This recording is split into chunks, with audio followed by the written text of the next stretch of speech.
Welcome to Wind Down with Kev, a weekly podcast with Kevin Spann, the insurance guru. Each week, listen to Kevin discuss current hot topics with community leaders, business owners, and more. Welcome to Wind Down with Kev. I am Kevin Spann, the insurance guru. Kevin Spann, your host for the evening. Kevin Spann, the Allstate agent, but not in that capacity today. Coming to you Season 2 of my Phenomenal Woman series of Wind Down with Kev. So excited with the guest that I have today. Going to introduce you to, or allow her to introduce herself, Sabine Franco, Esquire. Talk to him, Sabine. Tell the people who you are. Thank you so much, Kevin, for having me. I'm Sabine Franco. I help create properties, protect the legacies, and plan businesses so you can be safe as you pursue your purpose. That's what I do. I'm an attorney. I've been practicing for 8 years. I run a law firm, entrepreneur, all those good things. All of those good things and above. Mm-hmm. And I never let people get past the business part without acknowledging their family part. So I've been here personally. I've met your beautiful daughter. Thank you. I haven't met your husband, but I've seen him. Mm-hmm. So tell the people about your beautiful family, and then we're going to really get into it. Sure. Yes, I have an 8-year-old daughter who's raising me. I like that. That's the way it goes. Exactly. And then I have a husband, been married for 13 years now. I know I look like a baby, but I'm not. Nothing wrong with that at all. Nothing wrong with that at all.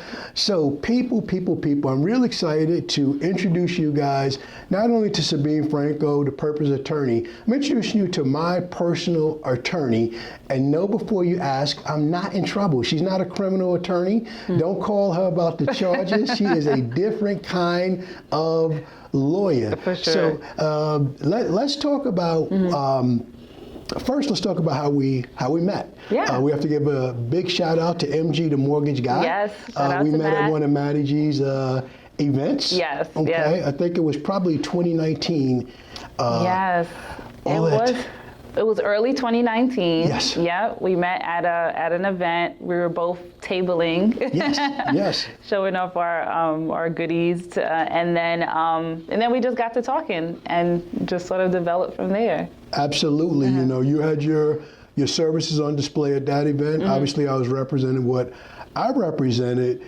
And then you, Matt Garland, MG the mortgage guy, you guys took off. You took the show on the road. I didn't make the travel team. But let's talk about that, about that team of you guys and what you guys were doing when you were on the road, just educating and informing people in 2019. Yeah. So that's why I remember that it was early 2019, because that was right before really the show started. So we were fortunate enough to be part of the DJ MB and Caesar real estate seminar tour, right? And so we were going to various states in the United States.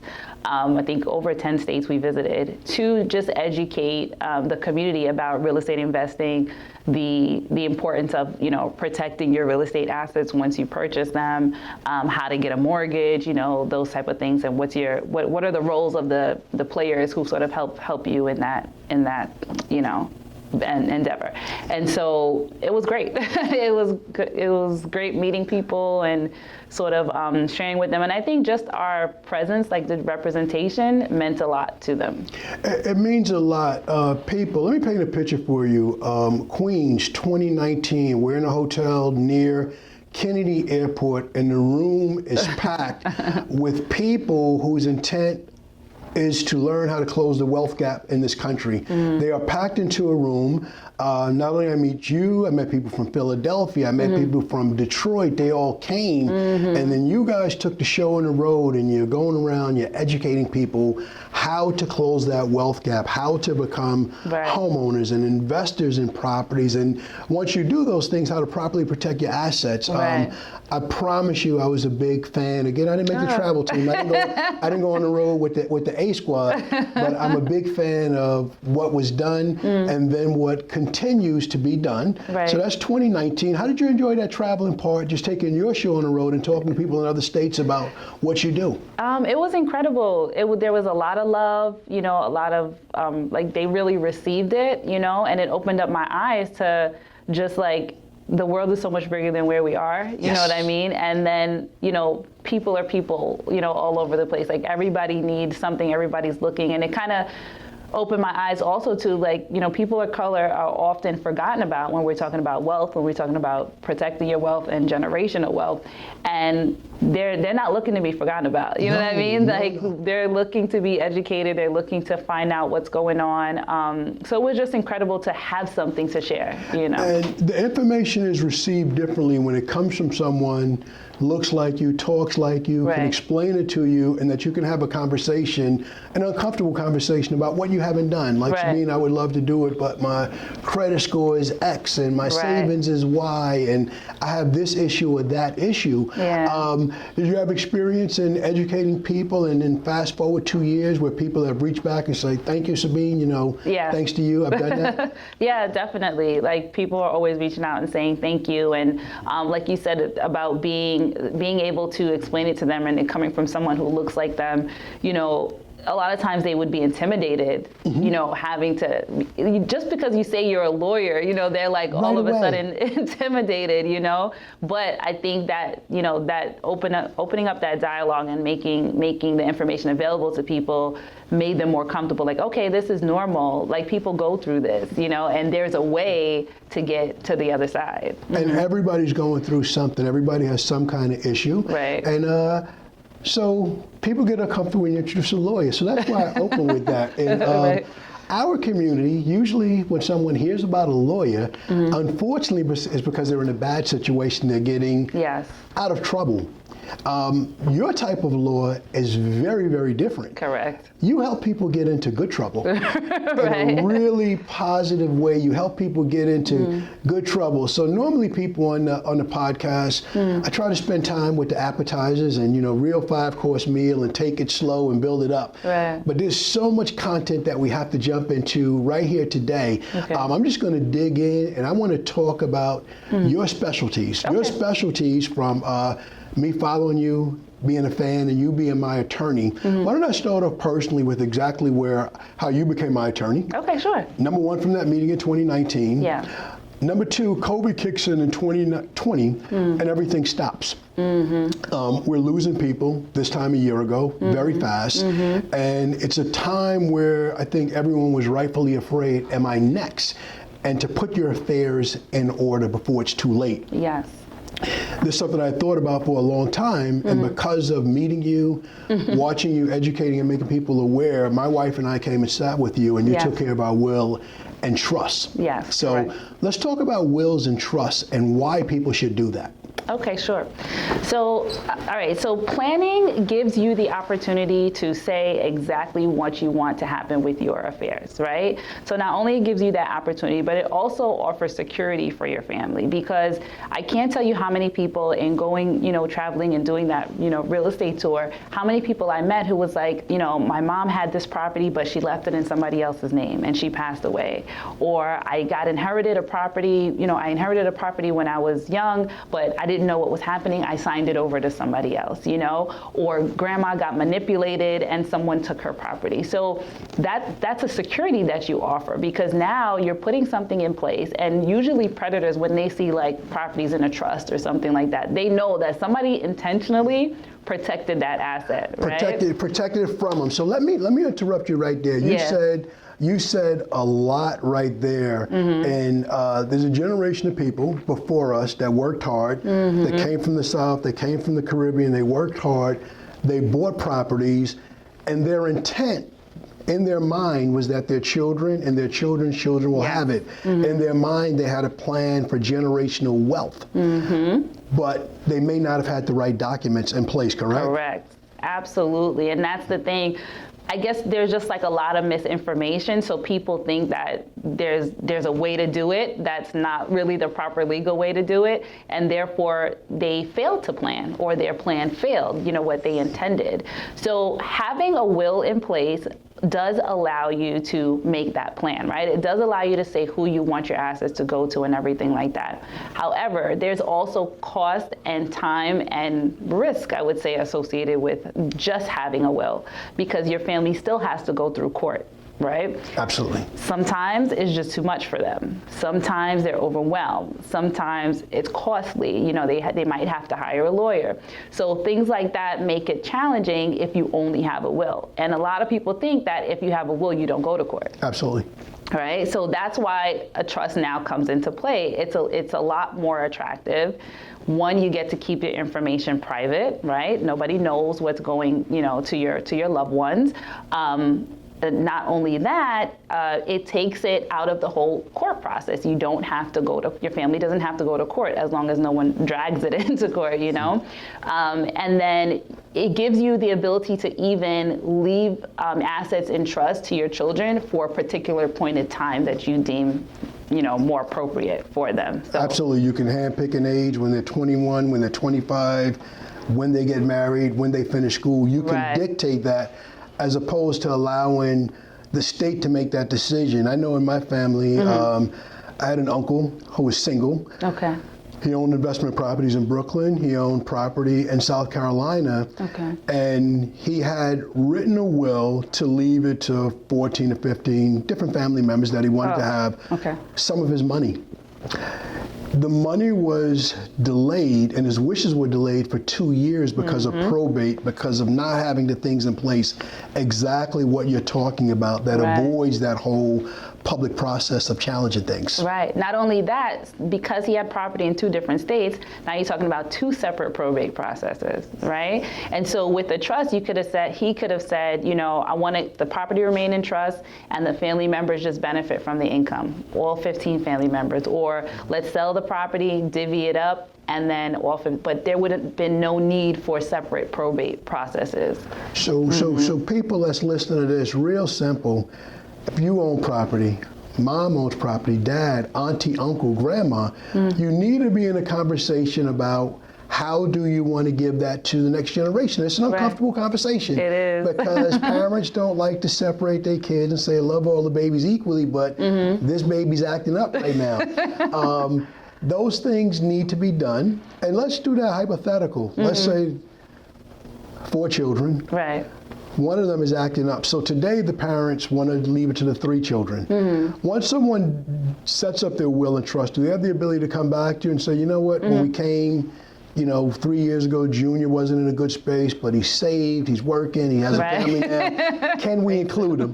Can we include him now? Yes, absolutely. Beautiful. That's a beautiful thing. I mean, there are different types of trust where you could lock things up, right? But generally for young people, or unless you're really getting to your advanced age or you have a particular reason why it needs to be locked up, you can change it. You can make changes. So you could say, the child that I know today, I need to plan in this particular way. But then as people grow and evolve, you could certainly come back and make changes and update. In fact, we encourage that, because there may be things in your life when you were, you know, when you first planned that changes, you know, it could be next year, you know, things could change. So we encourage our clients to, you know, let us know when there are changes that are going on in their life, so that we can make sure that their plan works the way they want it to work.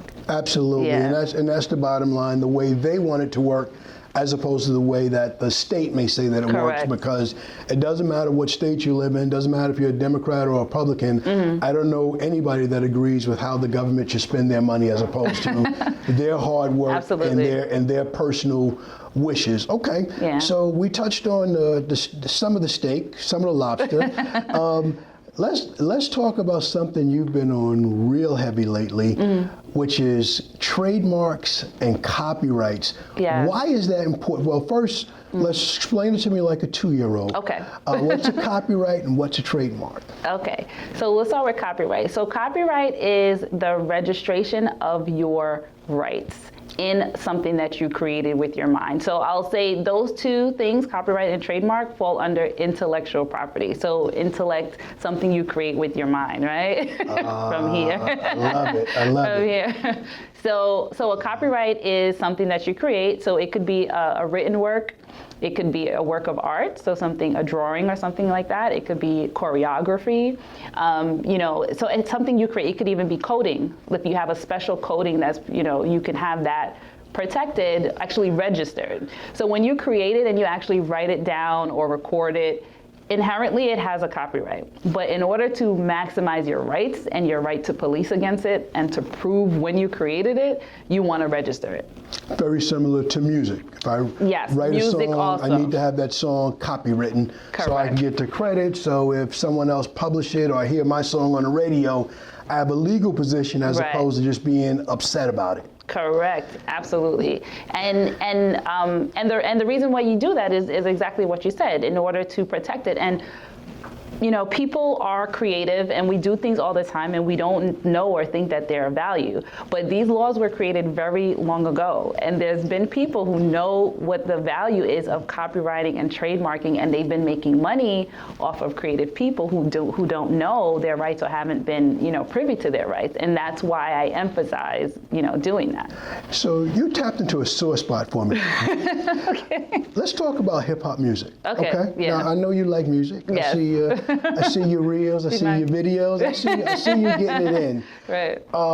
When I speak to people younger than me, which most people in the whole world are right now, I talk to them about what we didn't do with hip hop. Mm-hmm. Shout out to Jay-Z and Puffy and everybody that, you know, made us that billionaire category and made it right. Mm. But everything that was done in my youth, we don't own it. Mm-hmm. We don't own it. Mm-hmm. Dougie Fresh, I don't believe, has the human beatbox copywritten. Mm-hmm. Other people that created dances, they don't have it copywritten. So anybody could do the Cabbage Patch whenever they want and they don't have to pay, right? Right, exactly.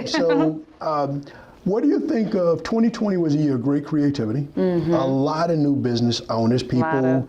Can I tell you a statistic? Please. So the trademark office normally gets 600,000 applications a year. Last year they got 900,000. 900,000. Yes. So a massive increase. Massive increase. And people trademarking new things that you did. Mm-hmm. Okay, so I have a friend of mine. I won't mention any names. He just started his own business. He has personalized hand sanitizers, and they're great. They have a great aroma to it. Okay. Is that something he should trademark so he doesn't walk in the store one day and see that it's being sold by Walgreens or CVS? Or? Yeah, correct. So let me explain trademark then. So a trademark is basically going to be the source of your good. So what it is whatever's facing your consumer that's bringing them back to your good or your service, that is what you want to trademark. So it's your brand, you know, the brand. So if you create a product, you certainly want to, you know, and you create a brand around it, the name, the color, or sometimes the aroma, but that may be something that you have to develop over time.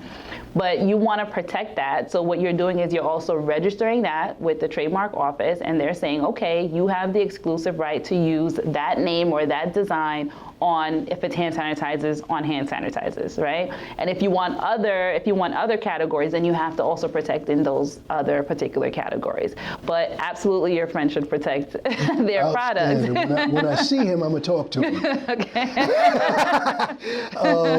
So I wanted to have fun with that, a serious topic, because people are doing so many things. We talked about copyrights. We talked about trademarks.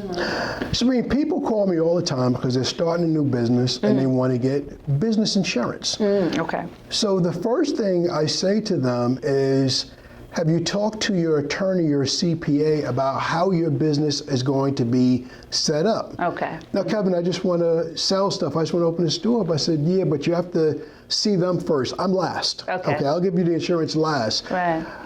Talk about how hiring an attorney can help you keep money in your pocket. Sure. Yeah, so hiring an attorney can help you keep money in your pocket by first selecting the proper structure. So a lot of times people start businesses, and I get it because sometimes they're not sure. Sometimes they're like, I'm just trying this thing, and all of a sudden they have a business and they didn't realize that they were in business. Absolutely. But at some point you want to have a proper structure because one, you're going to end up paying less taxes if you're structured the right way, especially for, I know for instance, real estate agents have this thing where, because they get like influx of money at times, and if they're not structured in the proper way, they end up paying more taxes than they need to. Another reason why you want to hire an attorney is because the proper contracts, right? Absolutely. To protect the relationships of individuals that you're getting into business with, or other businesses, or your suppliers, or depending on your business, if you have employees. So there's a lot of avoiding mistakes and, Absolutely. and avoiding expenses that comes with getting your proper foundation in place. I believe a little bit of counsel goes a long way. It Just does. spending a little bit of money on the front end helps you save a whole lot of money on the back end, such as being incorporated as opposed to being a sole proprietor, and really Correct. talking to an attorney about what are the tax differences between those two things. It's massive. It's night and day. We just had a reported billionaire in office for a period of time who has paid less taxes than any of the rest of us. So that's not something I begrudge. It's something I want to learn from. If there are laws that I don't know, I need to have the best lawyer, I need to have the best accountant to educate me so I can do things the right way. Yeah, and then that's the thing. So what he does is plan. Yes. Like he plans. He doesn't, well, I hear that he doesn't like to pay his bills, but but I know he pays his attorneys. There you go, there you go. But yes, that's the thing. You want to plan and get ahead of it, just like insurance, right? Absolutely. Like insurance is just in case. You're not going to drive your car without insurance, or you shouldn't. Right. And so why do you want to run a business, put your time, your sweat, and all that equity into it, and you haven't protected yourself? Absolutely. That makes perfect sense to me. Right. So we've touched on a couple of areas. Yeah. But I was reading your bio before coming. Your background before starting your own firm, you actually worked in real estate before you spun on your own. So talk about your background, about what you did. Maybe even let's talk before you became a lawyer. What did you do before you became a lawyer? Now, did you take let me ask a question people are wondering, did you take the straight path, high school, college, right to law school? My path is, I guess, jagged. It's a jagged path. So I grew up in Queens, in Rosedale. I went to inner city schools. My parents are immigrants. Well, they're citizens now, but and just didn't know, opportunities, and didn't really have that kind of direction. So I kind of just went to school just like everybody else, just because like that was the thing. And then my cousin, when I was about to graduate high school, my cousin works for a mortgage company. She's like, oh, we're looking for like a receptionist and things like that. So I went and I was working there, and that's how I got introduced into the mortgage industry. Yeah, so that, I worked, supported loan officers. I moved on to another company. I was a loan processor. And then I was an executive assistant for a branch manager. So, I kind of did all those things. And then I got to a point where I was just like, I don't think I want to keep doing this. That point gets there, that arrives. Right, yeah. So I just felt like there was more. I was just like, oh, there's just more. I was a little bit impatient. So you're handling the paperwork, you're making the office run, you're getting to glance at those commission checks, and you're looking at your checks, and you're like, one of these is heavier, but I'm doing all the heavy lifting. I need that. Yeah, and I was just, when you're young, I was in my early 20s, you're just not sure what you want to do, So I went and I worked for a venture finance company after that, it was cool. It was good, good learning. But I just also didn't feel fulfilled. So I was just like, this is probably not my end all. And I knew I wanted to be a lawyer. I didn't really know what that meant. Information wasn't what it is now. I got you. But I was just like, yeah, I'm going to go to law school. Wow. Now, while you're working all along, while you're working as a receptionist, loan office, you're going to school, you're taking classes at night the whole time? Yeah. Where are you taking classes at? I was going to SUNY Farmingdale. So at first I was at John Jay in the city. Then 9/11 happened, and I was like, yeah, I don't want to be in the city anymore. So I went out to Long Island. So I went to the State University, Farmingdale, and then Farmingdale, so you wrap up Farmingdale, you're working and going to college. School. That's a jewel Full time, both. That's a jewel right there, people. Balancing both things, thinking of a dream, not really knowing. Not really knowing. You wrap up at Farmingdale, what's the next move? So I wrap up at Farmingdale. So when I wrapped up at Farmingdale, that's when I went to work that's when I was the executive assistant to the branch manager. And then after that, I went to the venture finance firm. So I had already had my degree, and it could have been a career, you know? But I just wasn't feeling it. Not willing to settle, not speaking to you in your spirit that this is where I belong and this is what I want to do. Correct. Correct. You got to listen to that voice. Yes, and that's what I did. I mean, when I took the LSAT and when I applied, I was like, God, if you want me to be a lawyer, then I'll be a lawyer. Okay. If not, Okay. Yeah, and so it happened. You took the LSAT, you knock it out. It don't just happen like that. That's hard work. I'll make you laugh. When I met my wife, I was studying for the LSAT. I just finished school, did well on the LSAT. Okay. And then I was thinking about law school and her, and law school and her, and chose her. So very happy with the decision. Hindsight, great decision. You made a great decision. but you kept going. You go to law school, you become a lawyer. What's your first job as a lawyer?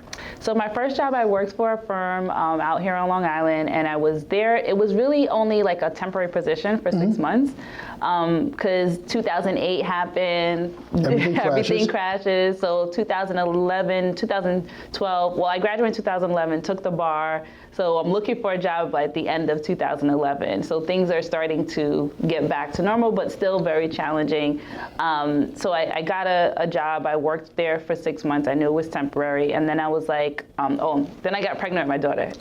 Beautiful. Extra motivation. Extra motivation. So in that transition, it was like, look for another job, or like, what are you going to do because you're about to have a baby? So I decided to just go out on my own. Okay. As I was going through, that particular transition. Not that that's the easy route. I don't even know why I thought that was the easy route. It's a faith walk. So how much did faith play in your decision to? Oh my God, everything. Everything? Faith was everything in my decision. Like, literally, I was leaning on God for everything because it didn't make sense. It wasn't the path that you take.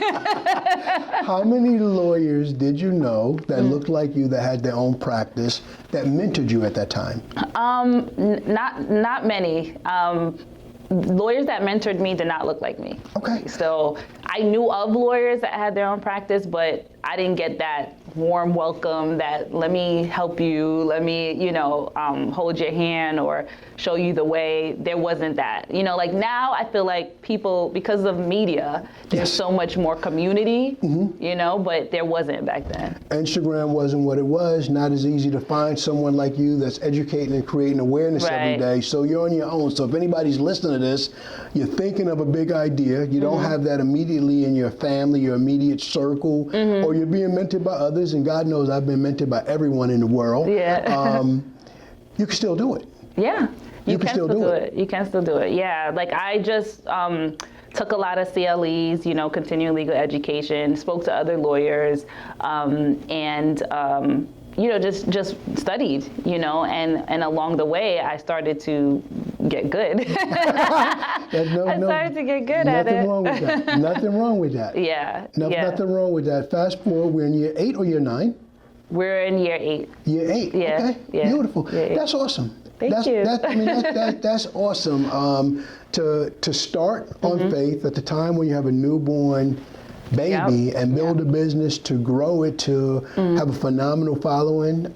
Right now we're in your office, we're in a beautiful conference room, cherry wood table. Right. Hard work pays off. So that brings me to where I started. You had a strong background in real estate law before you got into the real estate part, which made the easy connection to MG, to DJ Envy. You are a person, if anyone is closing on a property, residential, commercial, business, you're the person they should talk to. Yeah, so we're focused more on commercial these days, but I have a strong network. So if anybody wants, or if I still do consultations for people if they're like investors and they're looking to figure out, but I'm focused more on helping them protect their assets at this time. So real estate investors, owners, people who want to, they're still my client base, right? Because they have other needs that need to be serviced. Okay, excellent. If you're investing in real estate, you have assets, you need the will and trust, you need to pass it on. Right. And I find being an entrepreneur, most people are serial entrepreneurs. They can't stop. You start one business and then you keep going. You keep going. It's just that creativity in you that wakes you up every day, keeps you driving, keep you going. Absolutely, yeah. I find that all the time. Like clients are always like, I have this new business, so I'm going to joint venture with someone else, or things like that. So there's always something. It's and you talk about joint business ventures, partnerships, LLCs. People get a lawyer. Yeah. Please don't do it on a handshake. Not saying anything about your family, not saying anything about your friends, but talk to a lawyer so not only do you set up on the front end of how you're going to get the business together, but let's talk about how we're going to break up if it doesn't work out. Yes, I'm glad you said that, because that's a very important conversation to have from the outset. I actually started off with a partner in my firm. Okay. When we first started, but we had, we didn't see eye to eye, and so we ended up, separating. And so I know intimately the importance of you having everything written down and having those, emotions and things come up in the beginning while you guys are still happy and there are no real issues, so that you could work through them and then have that in writing. Business partner is a marriage. Being married 35 years. Awesome. Marriage is two people trying to see everything as one. Mm-hmm. And that's a constant work. It doesn't stop. It's a beautiful thing. Right. I like that. That's a very nice. It's two people trying to see it as one. Mm-hmm. And then in business, me personally, not to discourage any partnerships, not to break anything up, I find it very challenging for two people to see one as business. You may want to market and promote this way. You may want to invest. You may be aggressive in spending. I may be conservative. It's very hard. Nobody has to be right, but it's very hard for two people to see things the same way. So that is extremely another reason, urgent reason for anyone that's serious about business, thinking about tightening up their structure. Absolutely, talk to Sabine. She's a subject matter expert in this area. She will help you, and whatever you spend, you'll make more later because you did the right thing up front. Sabine, talk to us about being inspirations. Talk to us about being inspirations. So Be Inspiration is something that I do on Sundays, and I will, talk about either a story that happened during the week or something that comes to mind and sort of apply scripture to it, to kind of help people, because that's what sort of guided me throughout, my time and has allowed me to sort of elevate in the way that I have. And it's part of my purpose. Like, I really feel like, this is how God wants to use me to bring these two worlds together, right? Business, creating, but also comes from the creator, right? Ooh, talk about it. Don't be afraid. That's okay. That's okay. So that's why I do it. Like, when I first started, I'm like, oh my God, I'm doing this inspirational stuff on my business page, really, and that vulnerability to be able to share that with people. But it's been, really well received. That's why I know it's definitely on purpose. It's a good thing. It's in line with you being the purpose attorney. When you walk in your purpose, I was told a long time ago, if you ever find something to do that you love, you'll never work another day in your life because you will be doing it anyway. Right. So definitely, people, please follow her. Can you talk about where people can find you and follow you on social media? Sure. So on Instagram, I'm Sabine _The Purpose Lawyer. That's, I guess you'll put it on the screen. So Sabine _The Purpose Lawyer, and my website, Franco-lawfirm.com, and on YouTube also, I'm Sabine The Purpose Lawyer. So people, you have to reach out to her. Even if you're not all the way there, reach out, have a conversation. People talk to me all the time about legal matters, and I'm simply going to refer you, if you're anywhere within this realm, I'm going to refer you to Sabine. I am a subject matter expert in one thing. I do not try to be all things to all people. Sabine, I had a lot of fun doing this. Me too. Thank you so much. Is there anything you want to share with people that I didn't have a chance to ask you about? No, I think we covered it. I would just say, continue to follow your purpose. Don't stop. Don't give up, no matter the challenges that come at you. As long as it's what you desire, then you'll find a way to make it happen. I believe that. I did forget something. So you've been sharing a lot about Women Inspiration Month. We're in March, is Women History Month. Yeah. Talk about some of the people you share and why that's important to you to elevate and uplift other women. Yeah, it's important to me because, like I said, in my coming up, I didn't see a lot of women of color on display and women of color achieving and, being celebrated for that. And so because of all of the challenges that I know we face, we're like at the bottom of the, of the chain. And so I think it's important to say, hey, I see you. You're seen, you're recognized, we appreciate what you've done. And it's important for people to see themselves and other people who are doing phenomenal things, so that you know that you're able to do that as well. You know that there's opportunity out there for you. So that's why I do it. And it's great that you do it. And by the way, happy belated birthday. Oh, thank you. I saw you share a birthday with half my family. Really? My sister's born on your birthday. Okay. My two sister-in-laws, twins, they're born on your birthday. Oh, It's wow. 3 days before mine. So Pisces season. Oh, well, happy birthday to you too. To all of the Pisces out there, and continued success to you. Thank you, Keep Kevin. walking in your purpose. Do Thank great you. things. So Sabine, we've been talking. We've been having some laughs, and we've been talking a lot about the informative parts of being an attorney. What's the hardest part of your job? Ooh. All right, so I inherently am a people pleaser, which is a problem, right? Okay. So the hardest part of my job is one I begrudge when I have to give people bad news, you know? So certain things, like they'll be wanting to do something, either it's business-wise, or if something that we tried to register for them or something not working out the way that they wanted, I have to give bad news. So that's probably like one of the hardest parts. And then the other hard part is dealing with challenges of being a woman of color and dealing with like other attorneys, you know, in times when I have to do so, and, you know, being respected, like commanding that sort of respect. How do you handle that? How do you navigate that space? So for me, I'm not a yeller, but I can be firm, you know, and so that's what I do. You know, I say things firmly, and I also let people know when they're out of line. Outstanding. Outstanding. I think that's incredible, and I think that's very necessary. We're at a time in our country where institution after institution and leader after leader continuously is embarrassing themselves in their interactions with women, and it's really, really hard to understand or explain. Right. And I promise you this, as soon as you answered that question, your whole countenance changed. And it was business, and people respect that. Yes. People really respect that change in your countenance and your tonality. It means the world. What would you say to young ladies, maybe aspiring to go to law school and to be an attorney like you? What would you say? What advice would you give to them? You know, I would say, you know, follow your heart. Don't do things because you want to be who someone else wants you to be. You know, be who you are in your own skin, the way you want to do it. Because I felt like what held me back a bit in the beginning is that I was trying to be a lawyer.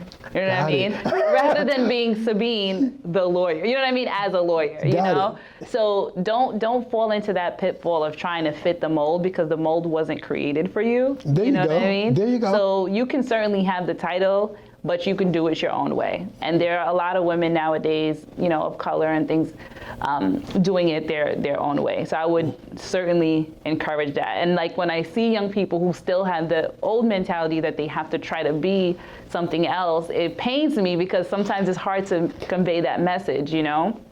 Are you a part of any organizations or groups where you have a chance to speak to or mentor with young women? No, but I would like to be. Okay. I would like to So my people that are listening to this that are part of phenomenal organizations, Yes. please, and invite her, whether it's Zoom or live, or you simply direct them to follow her page and like her for inspiration, because she's posting positive information every day, and they will benefit from it. I know two young ladies that in my community became attorneys, and I asked them to follow you because it's such a different path. Because what does a lawyer look like? What does a lawyer act like? Right. You know, what does that mean to be like a lawyer? Right. You know, what does that mean? Does that mean so that's the inner turmoil, right? Because you see, like, society shows us lawyers are white men. And even when I go into the court systems, like even when I first started, I would do court appearances for other attorneys, and there's only like white men. And like when they saw me, I've even had judges refer to me as a defendant because they thought I was there for a different purpose. I'm not kidding you. And it's happened on more than one occasion.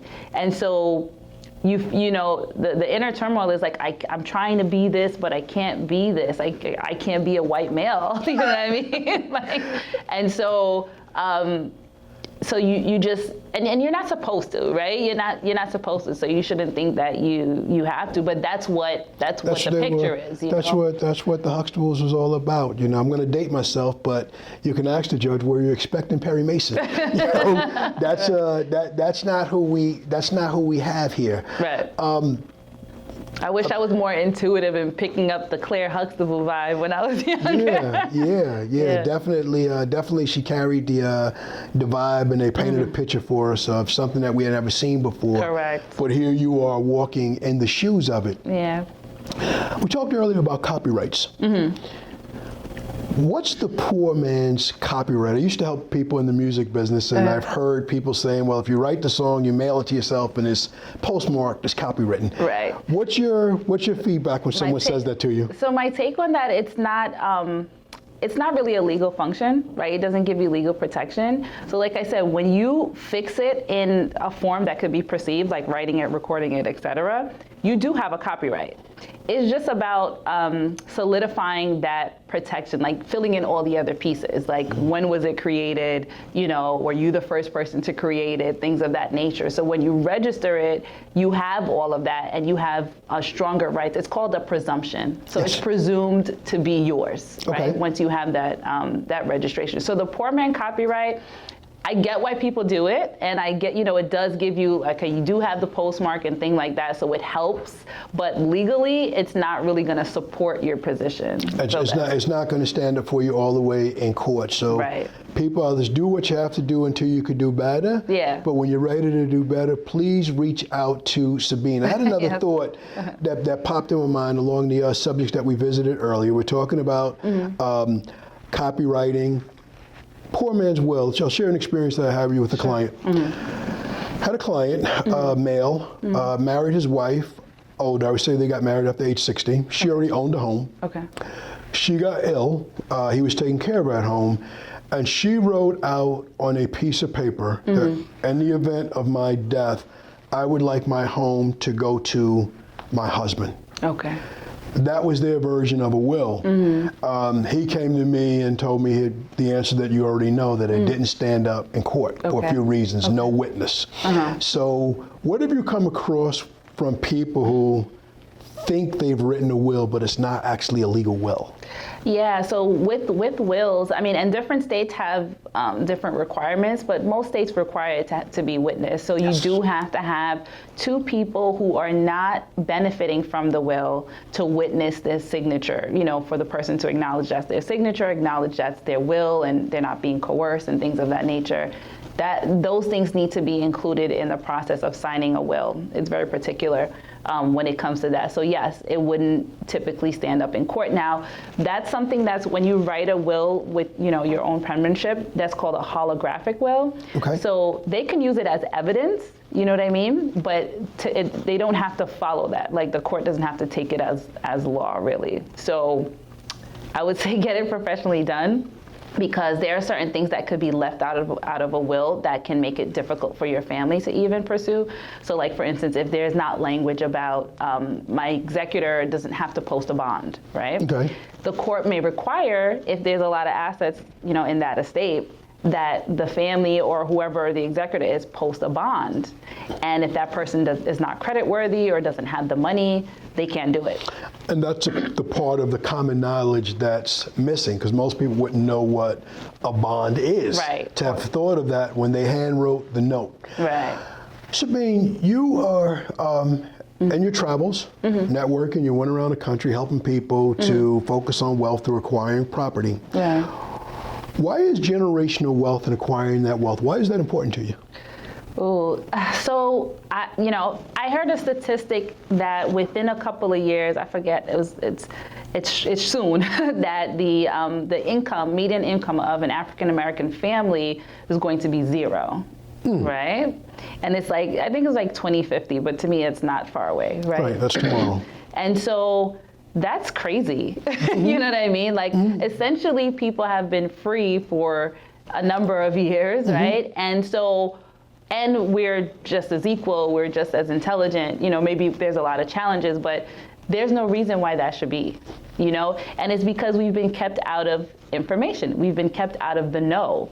And then when we find out, the rules change. You know what I mean? And so it's just about keeping people informed. That's one of the most valuable things that families pass on, especially families of wealth, like Rockefellers and things like that, is the information. Absolutely. The connections and the information is golden. You don't even need the money, really. How to win friends and influence people. There's a reason why the Rockefeller Center is still there 100 years later through the Depression, through all the highs and lows. It's a change in the way of thinking. Let's bring it home. Yeah. How much do you think we own in terms of changing our own thinking? That's a good question. and I don't like the whole victim thing, right? But I do think we own a significant, like I would say 90-something% of it, because the information is there. Like maybe years ago, nothing you could do. You just didn't know. But now everything is at your fingertips. If you can buy fancy clothing and jewelry and whatever, you can afford the education, because now you're not talking about only having to go to an institution to get educated, I would say the same thing a little differently. Okay. If you have a phone, you have a university in your hand. Absolutely. You can attend YouTube University. You can go to Google Graduate School, right. And a whole bunch of other sites. You can go to Podcast College. Right. All of the information. You can go to EYL. I think when my son graduates next year, if he doesn't want to go to school right away, I think I'm going to enroll him at EYL for a full year to get information before he decides which way to go, because I think it's that powerful. I think it's that powerful. It's one of the things that I think in the pandemic that's changed is the outlook for institutions of education. If all the information is at your fingertips, why would you postpone that and spend or incur debt when you can get your repetition of your experience right away? Business partner as a marriage. Being married 35 years. Awesome. Marriage is two people trying to see everything as one. And that's a constant work. It doesn't stop. It's a beautiful thing. Right. I like that. That's a very nice. It's two people trying to see it as one. And then in business, me personally, not to discourage any partnerships, not to break anything up, I find it very challenging for two people to see one as business. You may want to market and promote this way. You may want to invest. You may be aggressive in spending. I may be conservative. It's very hard. Nobody has to be right, but it's very hard for two people to see things the same way. So that is extremely another reason, urgent reason for anyone that's serious about business, thinking about tightening up their structure. Absolutely, talk to Sabine. She's a subject matter expert in this area. She will help you, and whatever you spend, you'll make more later because you did the right thing up front. Sabine, talk to us about being inspirations. Talk to us about being inspirations. So Be Inspiration is something that I do on Sundays, and I will, talk about either a story that happened during the week or something that comes to mind, and sort of apply scripture to it, to kind of help people, because that's what sort of guided me throughout, my time, and has allowed me to sort of elevate in the way that I have. And it's part of my purpose. Like I really feel like, this is how God wants to use me to bring these two worlds together, right? Business, creating, but also comes from the creator, right? Ooh, talk about it. Don't be afraid. That's okay. That's okay. So that's why I do it. Like when I first started, I'm like, oh my God, I'm doing this inspirational stuff on my business page, really, and that vulnerability to be able to share that with people. But it's been, really well received. That's why I know it's definitely on purpose. It's a good thing. It's in line with you being the purpose attorney. When you walk in your purpose, I was told a long time ago, if you ever find something to do that you love, you'll never work another day in your life because you will be doing it anyway. Right. So definitely, people, please follow her. Can you talk about where people can find you and follow you on social media? Sure. So on Instagram, I'm Sabine The Purpose Lawyer. That's, I guess you'll put it on the screen. So Sabine The Purpose Lawyer, and my website, franco-lawfirm.com, and on YouTube also, I'm Sabine The Purpose Lawyer. So okay, yeah, people, you have to reach out to her, even if you're not all the way there. Reach out, have a conversation.